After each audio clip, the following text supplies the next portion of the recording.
The room had no doorknob, no windows, no power. But the janitor says it knocked 3 times while he stood alone in that hallway, and the knocks came from inside.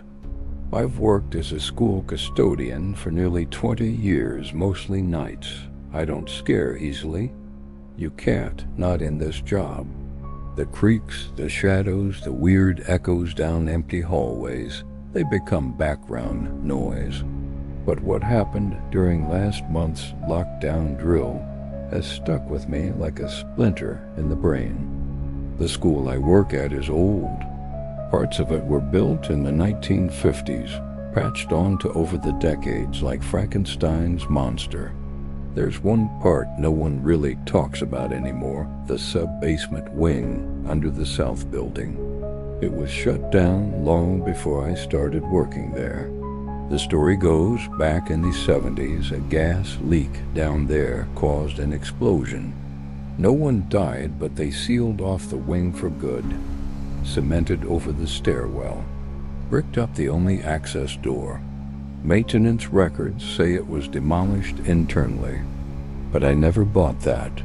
You see, there's a hallway on the lowest level that still has a metal door at the end rusted shut, covered in warning signs and chained from the outside. I pass it once a week on floor checks. It always gave me a strange feeling, but I never thought much of it until last month. It was a Tuesday. They were running one of those all-school lockdown drills. The kids were in class, lights off, doors locked. Staff had been notified, but as night crew, I was told just to stay out of the way and use the time to check the lower levels. I took my cart down to the sub-level with the old storage rooms. It was dim, even with the flickering overheads. The air was heavy down there, damp, metallic, like rain on rebar. I was halfway through sweeping the hallway when I heard it. Knock, knock, knock, 3 slow, hollow knocks. Not on a door nearby, not echoing from a classroom above. They came from the old basement door, the one that hasn't been opened in decades. I froze. For a second I tried to convince myself it was pipes or settling concrete, but then it came again. Knock, knock, knock, steady, purposeful, like someone on the other side knew I was out there. I wheeled my cart back a little and just stared. My walkie buzzed faintly with chatter from upstairs. When I didn't answer, I took a step closer. The chain was still there. The padlock, too rusted solid. The door itself had no handle, just a blank metal slab, scratched and dented like it had been kicked 100 times. And then, as I stood 5 feet away, it knocked again, louder 3 times. I backed off, fast. My breathing got shallow. I reached for my radio, but I didn't want to sound like a lunatic. What was I supposed to say? Hey, the sealed door is knocking at me? Still, something in me said not to leave it alone. I waited. I stared at that door like it was going to blink. Then came the whisper. Not a knock this time, a sound. Something low, scraping, like someone's voice traveling underwater. I couldn't make out the words, just the tone pleading. Rhythmic. I turned and got the hell out of there. Later that night, I told my supervisor. He laughed at first until he saw my face. Then he said something weird. Was it room B13? I nodded. That's what the old plaque read, just above the door. Barely legible anymore. He got real quiet. Told me that room had been where they sent the troubled kids back in the day. Isolation space before mental health protocols got stricter. Sighed there were rumors, stuff he never really believed. One student in particular disappeared after being left down there too long during a fire drill. They claimed he ran away. He looked me in the eyes and said, "No one should be down there, ever. If it knocks again, you don't knock back." I haven't been near that door since. But last night I was sweeping the second floor stairwell, and I swear I heard a thump from the floor below. 3, actually. Even though that wing's supposed to be sealed. Even though I've never said a word to the students. This morning, a sticky note was left on my locker. It just read, "He heard you."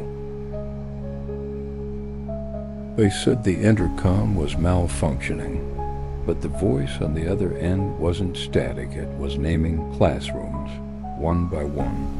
And then it said mine. It started like any normal afternoon. I was in history class, half asleep at my desk, pretending to take notes, while Mr. Ellis droned on about the Great Depression. The classroom clock ticked toward 2:18 p.m. I remember that exactly, because that's when the buzzer blared over the intercom. Then came the announcement. "Attention, this is a lockdown. Teachers, initiate protocol. This is not a drill." The voice was tight, unfamiliar, no name, no explanation. Mr. Ellis moved quickly, locked the door, shut the blinds, turned off the lights. We all slid under our desks and huddled silently. It didn't feel like a drill. There was a tension in the air, like the building itself had gone still, listening. About 5 minutes into the lockdown, the intercom clicked on again. But no one spoke. Just silence, a low hum, like the mic was live but forgotten. We all looked at each other nervously. A couple of people whispered, asking if it was an accident. Mr. Ellis raised his hand, signaling us to stay silent. Then, softly, someone spoke. A man's voice, low, raspy, not a teacher, not anyone we recognized. He was whispering, not to us, it seemed, just muttering like he didn't know he was being heard. Dot, dot, room 108, nothing. 110, just desks. We froze. The classroom numbers, he was naming them, one by one. Double quotes, dot, dot, dot, 112, locked, hallway clear, 114. We were in room 116. The intercom stayed live. Every breath, every shuffle from this unknown speaker came through like he was right above us. Dot, dot, 116. They're in there. That's when I stopped breathing. The class went dead silent. Someone in the back started quietly crying. He had said it, our room. Like he was right outside. Mr. Ellis moved slowly across the floor and unplugged the wall speaker. It fizzled, but the voice kept going. He looked up, confused. Why is it still on? Turns out it wasn't coming from the classroom unit. It was being broadcast building-wide from the main office's PA system, which meant someone in the office was pressing that button and holding it down, or something was. I pulled out my phone to text my mom, but there was no signal. No bars, like the whole network had gone dark. The voice on the intercom had stopped. Just faint breathing now. And then we heard a new sound. A second voice. Higher, wet-sounding, almost childlike. "Did you find them?" it asked. "No," the man replied, still looking. Then, click. The intercom went dead. None of us moved. Not even when a knock came at the classroom door 5 minutes later. Just one single knock. Mr. Ellis didn't answer. We waited, barely breathing, until a staff member and 2 police officers finally unlocked the door an hour later. They said it had been a false alarm, some kind of glitch. No intruder, no incident. We tried asking about the intercom. They brushed it off. A systems error, they said. But here's the thing. That night, a student in room 110 posted something on his story. He had recorded the intercom during the lockdown. I watched it a dozen times, and it chilled me every time. Because in the background, after the man says, ... 116, they're in there. And just before the voice goes quiet, you can hear another voice. One that wasn't in our classroom. Very soft, laughing. The video disappeared a few hours later. Deleted, I guess. Or maybe removed. But the next day, a substitute was sitting at the front desk of the main office. When I asked where Ms. Penner, the receptionist, had gone, they said she hadn't shown up to work since the lockdown, and no one had heard from her since. They told us not to open the doors for anyone no matter what. But when I heard my name being whispered from the hallway, I almost did. It was the third lockdown we'd had that semester, but the first one that didn't feel like a drill. I was in my high school English classroom, 7th period, sitting at the back corner desk by the window. Our teacher, Mr. Duncan, had just handed out a short essay assignment when the announcement cut through the intercom short, sharp, and trembling at the edges. Lockdown, lockdown. This is not a drill. Everything stopped. Mr. Duncan's face went blank for a second. Then he moved, quickly locking the door, switching off the lights, and ushering us to the back of the room behind the big bookshelves. We all moved quietly, trained like rats from the monthly lockdown drills. The classroom fell into the usual uneasy silence. But something about this one was different. You could hear it. Not just the silence, but what sat beneath it in electric stillness, like the whole building was holding its breath. 10 minutes passed, then 20. My legs were cramping from crouching, and someone beside me sniffled softly. No one spoke. Around the 30-minute mark, the door handle clicked. Everyone froze. It jiggled again, then stopped. We waited. Mr. Duncan held a finger to his lips and gave a small shake of his head. Someone's phone vibrated softly in the dark. Another minute passed, then 2. Then we heard it. Eli, a whisper, right outside the door, thin and soft and deliberate. Eli, it's okay. My blood went cold. That's my name. But the voice, it was Mr. Duncan's, exactly him. His same smooth, low tone he used when he was trying to calm us down before a test. But Mr. Duncan was right beside me. I looked over at him in the dark. He was staring at the door, frozen. He hadn't said a word. The whisper came again. Come on, Eli. Open the door. It's safe now. He shook his head almost imperceptibly, eyes wide. My heart was pounding so loud I was sure everyone could hear it. I didn't move. There was a soft knock. Not loud, not banging. Just 3 slow, gentle knocks.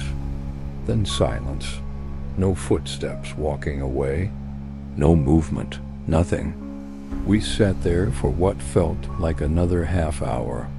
I stopped checking my phone. It was already on 1%, and the time didn't feel real anymore. My mind just kept replaying that whisper.